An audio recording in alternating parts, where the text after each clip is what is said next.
talking about a time like this, what should be the love language? The love language at a time like this is not different from what the word has said. The ancient word. There is no new word. It's still the ancient word. What should be our love language? You know, there's a popular book by Chapman that talks about the 5 love languages, acts of service, you know, all those things. We thank God for it. But more than ever, respect. Respect. A man loves respect. Even if he's jobless, he needs respect. Singles, you need to know this. Look, the minute you are dating somebody, even in the Lord, and you go to ShopRite, he's opening the door for you, he's doing everything, you know, you are talking to him anyhow, you are doing whatever. I see some of them online. The minute you marry, there is a spiritual movement. The man moves from being your friend in the spirit to being your head. And that's why some things will not work if you want to force it. God is not going to back you up.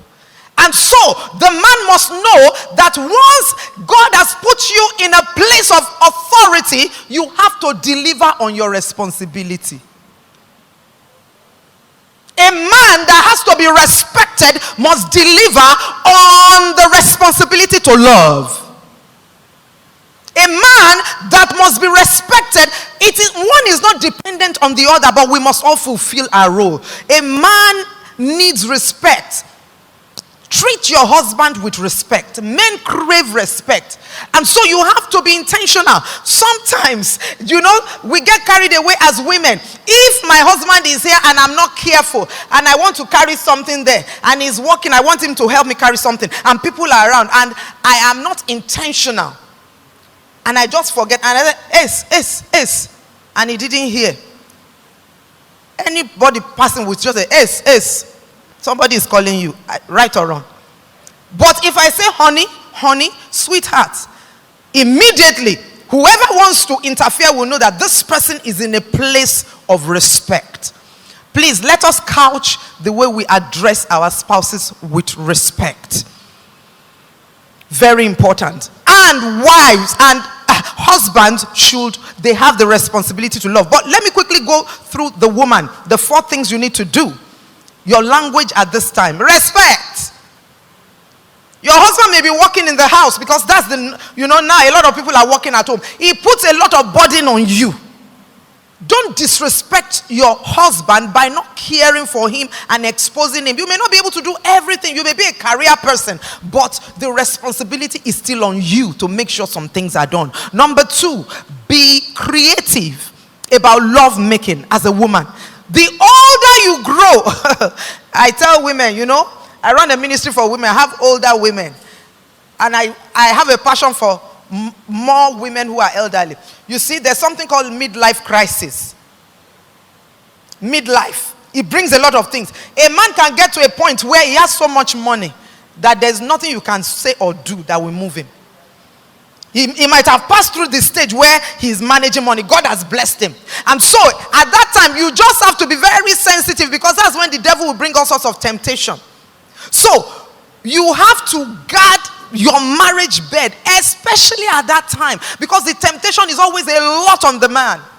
He can afford it to rent a flat for somebody somewhere and you will never know if you don't take care of that department. So, more than ever, this is where you service the covenant of your marriage. But your own body is feeling the other way because you are tired. But please, don't ever, whatever you need to do, I tell people a little effort meets with a lot of grace. Just a little effort. Educate yourself. Some things you cannot fast and pray about. You just have to get educated. Why am I feeling this way? People are different. Their anatomy is different. And people always say that you cannot blame the men because sometimes the women. But excuse me, what do you say about a man who gets to that age and has erectile dysfunction? Should the wife go out?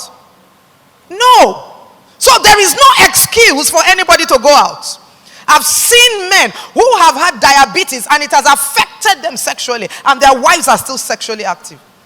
So how do you counsel that? So the important thing is both parties, man and woman, you must know that marriage will get to a point where you have to help one another with health issues.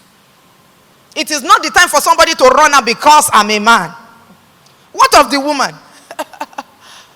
if her husband is incapacitated in that department, it happens though. But when we are children of God, no matter the challenges, we will seek help. Seek professional help. Next, be good-natured with a good character as a woman. Everybody feels your pulse in the house when you're a woman. Everybody feels your pulse. When you squeeze your face, people will run away. But when you are accommodating, you will get a lot of people. Proximity and the pandemic season will put pressure on your person in the house. No doubt. Be careful not to allow the negative side of your character to arise. Learn to say sorry and forgive easily. Words of affirmation. Women, we have to say it. Encourage your spouses. Proverbs 27 verse 21. The refining pot is for silver and the furnace for gold. And a man is valued by what others say of him. You will be shocked. Men love their egos to be massaged.